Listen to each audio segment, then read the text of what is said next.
Okay, on this one here, somebody asked me how to deal with the hook using Wing Chun. Now, of course, depends what sort of Wing Chun you are doing. You know, you're doing the other Wing Chun and different kind of Wing Chun, you're going to have a big problem. Let me show you how to deal with the hook coming in and make sure that deal with them properly.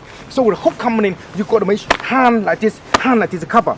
So the idea you want to cover your face because he want to decorate your face, yeah? So the idea is you're going to cover, then follow like this, the hand.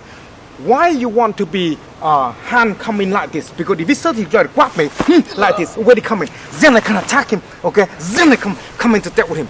Because the elbow is the most strongest part. So we want to bust his hand up so we can't hook you anymore. Because he's going to hook hard. So when he comes to hook, he hook hard. Now if you have your hand slightly like this wrong or like that, you're gonna break your neck and you're not able to have your face anymore to see your mummy. And if you like your mummy too much, then you gotta make sure coming in, then you go and then follow like that.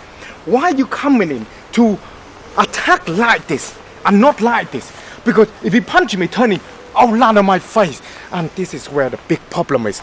I prefer to using kind of movement more like this, and I follow the line and my head in line. I come in like this, so it's slightly different for him to respond because I'm here. I can go like that, I can take him down here, and then I can deal with him right away.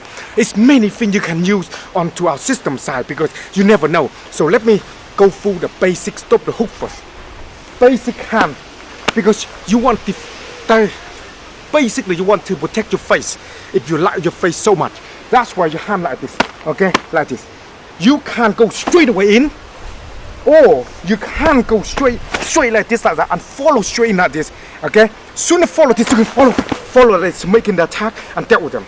Can't be any way you want, but the most important thing is learn to control and have your head and body like this and follow through.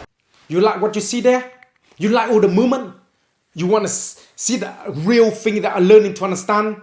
Then you know where we are. We're in here. I'm inside here. Come inside this. Take this course and come inside, and I will be right there to teach you everything you need to know about self-defense. I see you onto the training course.